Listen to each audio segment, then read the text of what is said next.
We're coming to you live from West Hollywood, Susan. Tonight, the Elton John AIDS Foundation fundraiser. But today, a day that we celebrate Hollywood, a reminder, as if anyone needs one, that there's still a lot of violence, strife, anger, and heartache in the world.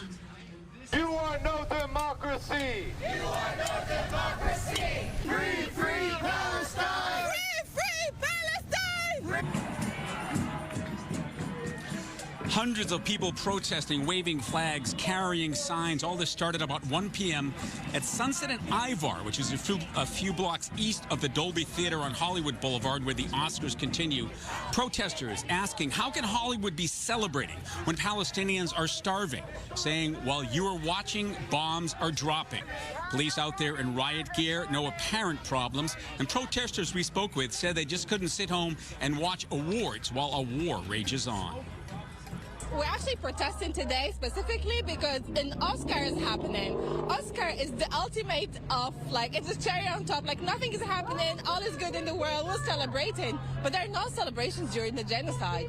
For being complicit and responsible, sending $5 billion a year to fund Israel with the weapons that it is currently using to kill Palestinian women, children, fathers. There is no shortage of aid to go into Palestine. What there is a blockade from Israel because they want to genocide the Palestinians. Now, all this was broken up by authorities at about 3:30. Again, no arrests, no apparent problems. The protesters were able to have their say and moved on. Perhaps some of the Oscar arrivals at the Dolby Theater were delayed, but the show went on as scheduled at 4 o'clock. We'll get to talk to some of the participants, see if they were impacted by the protesters on their way in. Again, the ceremony there in Hollywood, then, of course, the Vanity Fair party in Beverly Hills, where I'm at, the Elton John AIDS Foundation fundraiser at West Hollywood Park, all with heightened security, which is the norm for Oscar evening. But tonight, perhaps, people are on edge just a little bit more. I'm going to be here throughout the night and bring you a live wrap-up tonight at 10 o'clock. Susan? All right, Phil, we'll look forward to that. Thank you.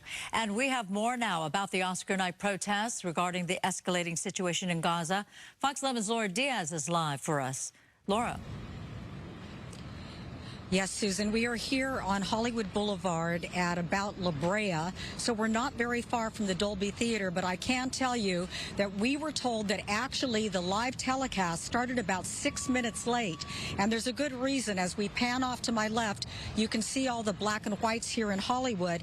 They were here to try to direct traffic, but as you heard earlier from my colleague Phil, the protesters were out en masse. So while this is Hollywood's biggest night, there was real-life drama on the streets of Hollywood. We're going to let you listen to it right now. Palestine will exist! Palestine will exist! About 1,000 protesters converged on Hollywood this afternoon ahead of the 2024 Academy Awards. Traffic was especially bad at certain locations like Sunset and Highland, where protesters demanded an immediate ceasefire to the Israel-Hamas war. And at one point, people in black tie, we were told, were forced to jump out of their cars and walk to try to make it on time to that live telecast, which, of course, is Hollywood's most glamorous night. Now, some demonstrators carried Palestinian flags. Others wore face masks calling for the immediate ceasefire. And law enforcement was beefed up near the Dolby Theater. Some had riot gear on. And as you just heard, we are on a tactical alert here near the Dolby Theater, which, of course, means that no one takes a break in the LAPD. They are ready to respond on a moment's notice should something go awry. But right now, where we are, not too far from the Dolby Theater, it's actually pretty quiet. That telecast is on. It's slated to end about 7:30, but it is a live event, so you never know if it's going to go a little bit long. I can't see any protesters where I am now. I don't know if the plan is to try to disrupt again as people try to leave and go to parties, but I can tell you this, they had a profound impact on the way in. I'm Laura Diaz reporting live from Hollywood. Now back to the studio. To you, Susan.